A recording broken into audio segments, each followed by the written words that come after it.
வணக்கம். செல்வகுமாரின்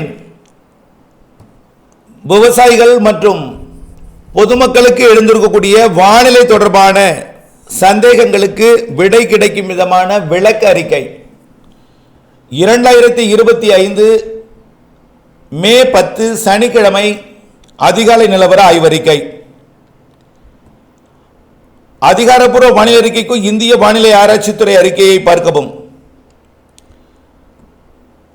நேற்றைக்கு டெல்டாவிற்கு எதிர்பார்க்கப்பட்ட மழை டெல்டாவிற்குள் வந்து பெரிய அளவிலே பரவலாக பெய்யாமல் தஞ்சாவூர் மற்றும் அரியலூர், கடலூர், மயிலாடுதுறை மாவட்டங்கள், புதுச்சேரி பகுதியை நோக்கி விலகியது. தற்பொழுது அதிகாலை நேரத்தில் கூட தம்பிக்கோட்டை பகுதிகளில் மழை பொழிகிறது. இலங்கையில் பாக்ஜல சித்தி ஒட்டிய பகுதி மற்றும் தென்கடலோரத்திலேயும் மழை. கோடியக்கரை முனை மற்றும் மன்னார்குடிக்கு கிழக்கே இது செல்லவில்லை. ஆனால் கடும் இடி முழக்கங்கள்லாம் இரவு வந்தது. பெரிய அளவிலே மழைப்பிடிப்பை கொடுக்கவில்லை. இன்றைக்கும் நாளைக்கும் இப்படித்தான் கொஞ்சம் குறைவான பரப்பிலே மழை இருக்கும். ஆனால் பெய்யும் இடத்துல பலத்த மழை இருக்கும். நேற்றைக்கு பார்த்தீங்கன்னா அரியலூர் மாவட்டம் சுத்தமல்லி அணை 30 மில்லிமீட்டர், ஜெயங்கொண்டம் மற்றும் செந்துறை அரியலூர் தாலுகா அலுவலகத்திலையும் மழை. அடுத்தபடியாக பார்த்தீங்கன்னா தருமபுரி மாவட்டம் பாலக்கோடு, அரூர், சுப்பிரமணிய சிவா சுகர் மில்ஸ் இங்கேயும் மழை. அடுத்தபடியாக பார்த்தீங்கன்னா கள்ளக்குறிச்சி மாவட்டம் மணலூர்பேட்டை 25 மில்லிமீட்டர், கள்ளக்குறிச்சி மாவட்டம் அரியலூர் 16 மில்லிமீட்டர், அரியலூர் கள்ளக்குறிச்சி மாவட்டம், அதாவது கள்ளக்குறிச்சி மாவட்டத்தில் கூடிய அரியலூர் பகுதியில் 15 மில்லிமீட்டர், அப்புறம் சங்கராபுரம், கச்சிராபாளையம், மொரப்பாளையம்லாம் மழை. அடுத்தது பார்த்தீங்கன்னா கிருஷ்ணகிரி மாவட்டத்தில் ஒசூர் 34 மில்லிமீட்டர், கலவரப்பள்ளி அணை 22 மில்லிமீட்டர், கிருஷ்ணகிரி மற்றும் சின்னார் அணை மற்றும் சூளகிரி, கேஆர்பி அணையெல்லாம் மழை ஆங்காங்கே. அடுத்தது பார்த்தீங்கன்னா நாமக்கல் மாவட்டத்திலையும் மழை பெய்திருக்கிறது. மலை பகுதிகளில் பெரும்பாலும் நல்ல மழை பொழிந்திருக்கிறது, அதாவது நாமகிரிப்பேட்டை, கொல்லிமலை பகுதிகளில். அடுத்தபடியாக பெரம்பலூர் மாவட்டத்திலையும் பெரம்பலூரில் ஒரு 5 மில்லிமீட்டர் மழை பொழிந்திருக்கிறது. பாடலூர் மற்றும் செட்டிக்குளம் மழை பொழிந்திருக்கிறது. அடுத்தபடியாக பார்த்தீங்கன்னா புதுக்கோட்டை மாவட்டம் ஆவுடையார் கோவில் மற்றும் பொன்னமராவதியில் மழை. ராமநாதபுரம் மாவட்டம் பரமக்குடியில் 37 மில்லிமீட்டர் மழை பொழிந்திருக்கிறது. ராமநாதபுரம் பரமக்குடியில். ராணிப்பேட்டை மாவட்டம் பாலார் அணைக்கட்டு, வாலாஜா, ராணிப்பேட்டை, கலவை, அம்மூர், ஆற்காடு மழை. சேலம் மாவட்டத்திலையும் ஆனைமடு அணை, ஏற்காடு மழை. அடுத்தது சிவகங்கை மாவட்டம் திருப்பத்தூரில் மழை. அடுத்தபடியாக திருச்சிராப்பள்ளி மாவட்டம் கொப்பம்பட்டி, பொன்னையார் அணை, துறையூர், தாத்தையங்கார்பேட்டை, முசிறி இங்கே மழை. திருப்பத்தூர் மாவட்டத்தில் Vaniyambadi 32 millimetre, Alangayam 27 millimetre, Vadaputhupattu 15 millimetre, Ambur 10 millimetre, Natrampalli 3 millimetre மழை பொழிவு.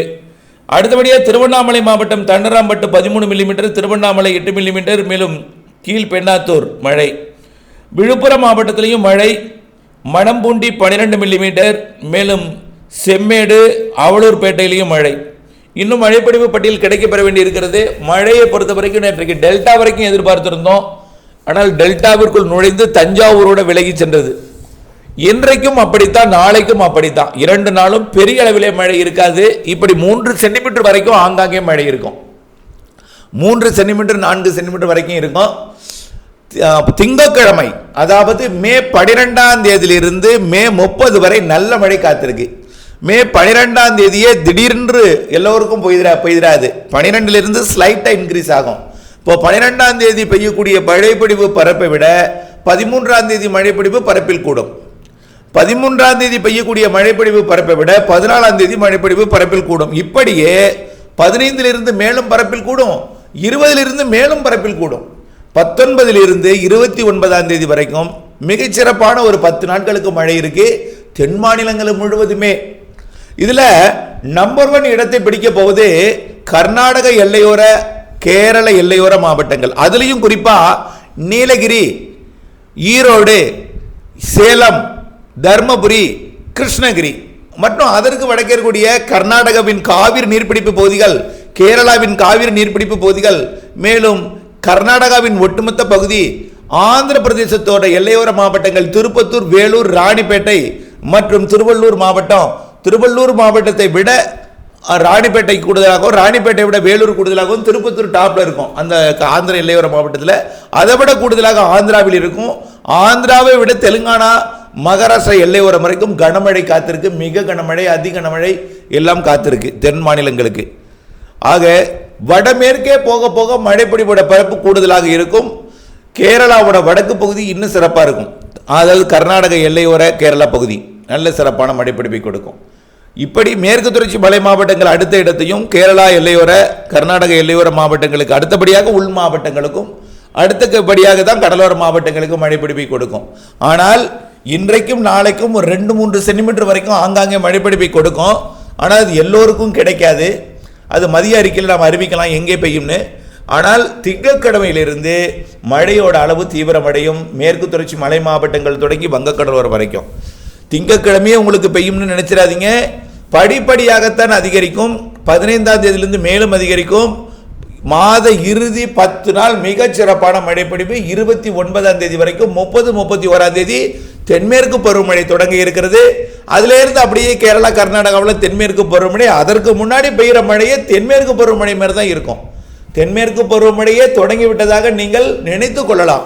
ஆனால் அது பெயர் தென்மேற்கு பருவ காற்றாக இல்லாமல் தென்மேற்கு திசையிலிருந்து தான் காற்று வரும். தென்மேற்கு திசையிலிருந்து தான் மேகம் வரும்.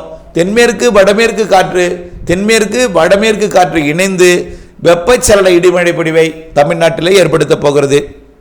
அது கேரளா கர்நாடகாவுக்கும் ஆந்திர பிரதேசத்துக்கும் டாப் ரெயின் கொடுக்கும். அதை விட மகாராஷ்டிரா, மத்திய பிரதேசம், தெலுங்கானாவுக்கும் இதை விட சிறப்பான மழைப்பிடிப்பை கொடுக்க போகிறது. ஆகவே தமிழ்நாட்டிற்கு இறுதி 10 நாள், இந்த மாத இறுதி 10 நாள் மிகச்சிறப்பு. 12ஆம் தேதியிலிருந்தே மழை தான். இறுதி 15 நாள் மிகச்சிறப்பு. அதில் இறுதி 10 நாள் மிகச்சிறப்பான மழை இருக்கும் என்பதை நீங்கள் நினைவில் கொள்ள வேண்டும். தென்மேற்கு பருவமழையை பொறுத்த வரைக்கும் 30ஆம் தேதி தொடங்குது. 31ஆம் தேதி 2 நாளில் ஒரு நாள் தொடங்கும்.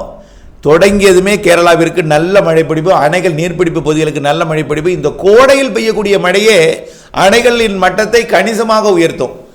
பெரும்பாலும் கர்நாடக எல்லையோர பகுதிகளில், காவிரி நீர்பிடிப்பு பகுதிகளில், கேரளாவின் காவிரி நீர்பிடிப்பு பகுதிகளில் பெய்யக்கூடிய இந்த கோடை மழையே அணைகளை வெகுவாக நீர்மட்டத்தை உயர்த்தும்.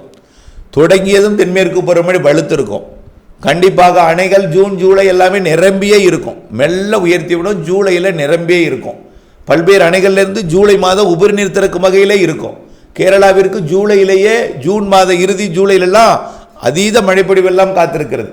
ஆகவே தென்மேற்கு பருவமழை குறித்த வினாவும் நிறைய இருக்கிறது உங்களிடம். தென்மேற்கு பருவமழை பொய்க்குமா பொழியுமா குறைவு என்று சொல்லியிருக்கிறார்களே, அந்த கவலை வேண்டவே வேண்டாம். கோடை மழையும் சிறப்பாக இருக்கிறது. ஓரிரு நாள் பொறுத்திருங்கள், மழைப்பிடிப்பு மெல்ல தீவிரமடையும். அதே போல் அறுவடை விவசாயிகள் விரைந்து அறுவடையை முடித்திடுங்கள். சாலை பணிகள் மற்றும் பொது பணிகளை விரைந்து முடித்திடுங்கள். 2 நாள் உங்களுக்கு ஒரு நல்ல ஒரு வாய்ப்பு. குறைவான மழைப்பிடிப்பு கொடுத்து, குறைவான பரப்பிலே குறைவான மழைப்பிடிப்பு கொடுத்து விலகி மீண்டும் 12லிருந்து படிப்படியாக தீவிரமடையும் என்பதையும், இறுதி 15 நாள் வலுவாக இருக்கும் என்பதையும் தெரியப்படுத்த விரும்புகிறேன். ஆக வானிலை ஆய்வருக்குடன் இணைந்திருங்கள். அப்டேட்ஸ் அறிந்து திட்டமிட்ட பணி செய்து லாபமடைய அன்போடு கேட்டுக்கொள்கிறேன். நன்றி.